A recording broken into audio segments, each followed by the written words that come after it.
There are things that you say to yourself that if someone said it to your child, you would be mortified. You would never let someone talk to your child that way. Yet many of us allow destructive inner conversations to rent space in our head.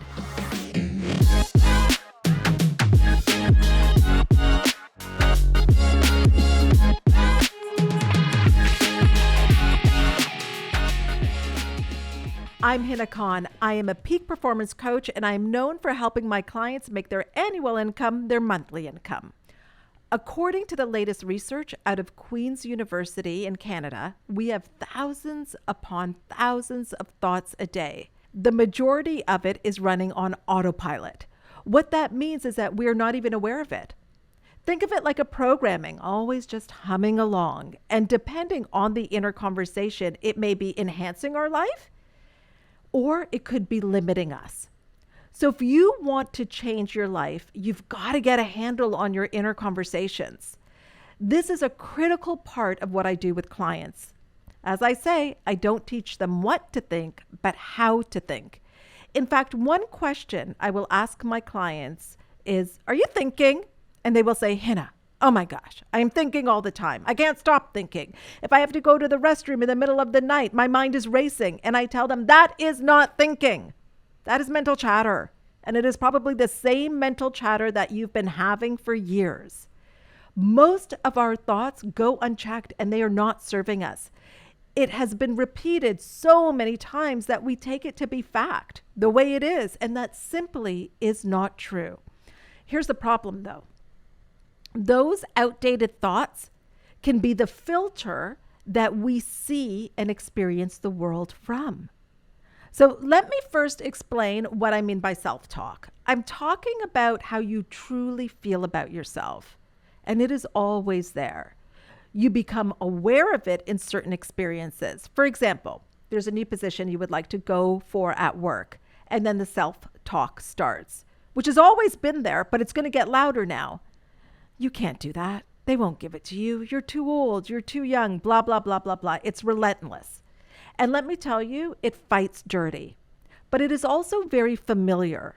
So you then convince yourself through this inner dialogue of why you can't do something. I cannot tell you the amount of people I know that argue for their limitations and why it is not worth the risk.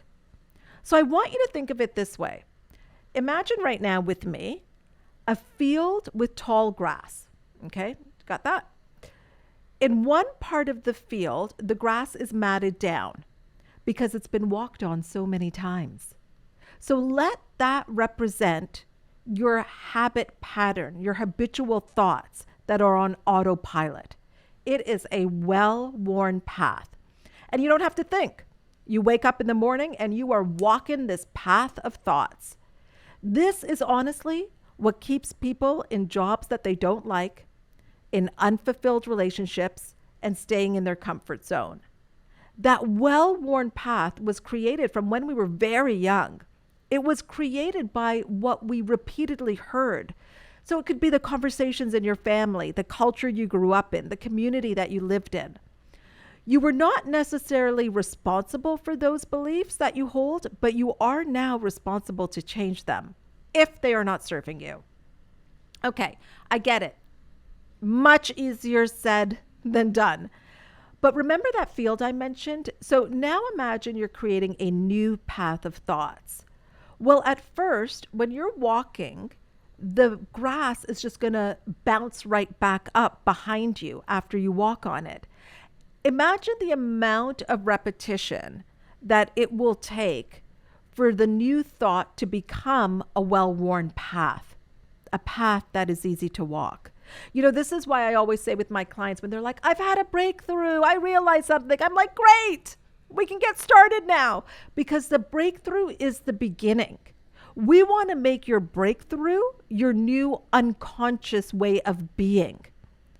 And there's going to be times where when you're walking this new path, it's uncomfortable. It's not going to be as comfortable as the well-worn path. But I got to tell you, it is necessary for things to change.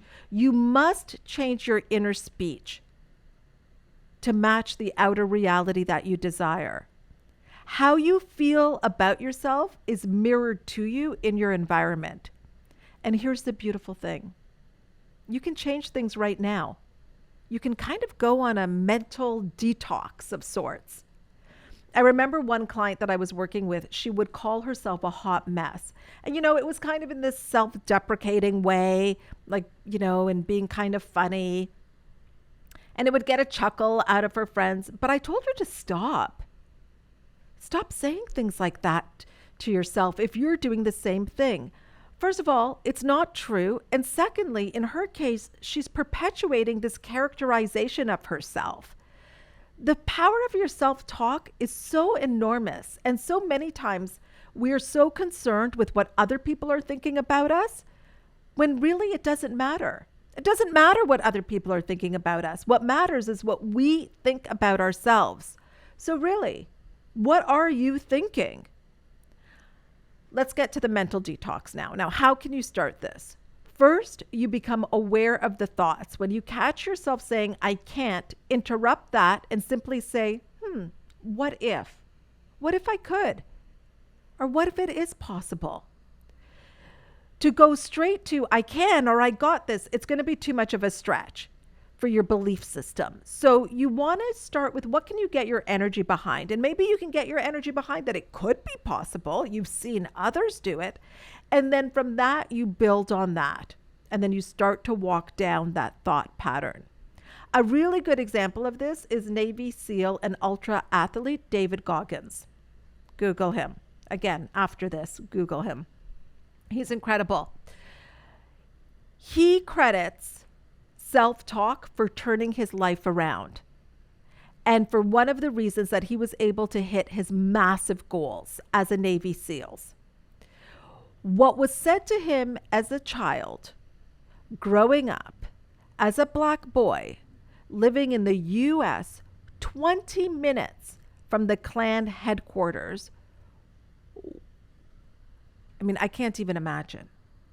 20 minutes from the Klan headquarters, which means many of his peers, the students in his classroom, are growing up in that environment. It would leave us feeling worthless.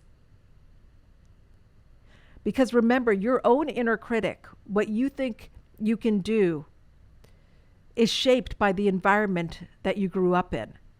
He was repeatedly met with racial slurs and bullied.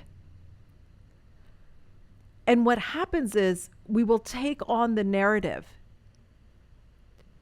meaning that that person may not be in our life. We've moved, we've changed locations, but we now say these things to ourselves. So what happened for him? How did he turn this around? At the heart of it was he changed his inner conversation, and he changed it to match what he wanted.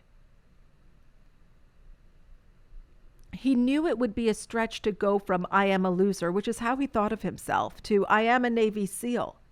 So he went to, what if I could pass the training? What if these two words interrupted years of programming? And then he started to build on that. Now he's considered to be by many the world's best ultra athlete. He has completed 60 endurance races and even done 4,030 pull-ups in 17 hours. Like, I don't even understand that. 4,030 pull-ups in 17 hours. So now for you, will you do this? Start to think about the what ifs in your life when you think about your goal. What if it's possible? What if it's available for you? What if you truly can have it all? So I really hope that I've conveyed to you how powerful your inner talk is. And here's another question that you can ask yourself. Does my inner talk match my goal? Does my inner talk match the self-talk of the person that has the goal that I desire? Remember to leave a note in the comments, and always hit like and subscribe, and I will see you next time.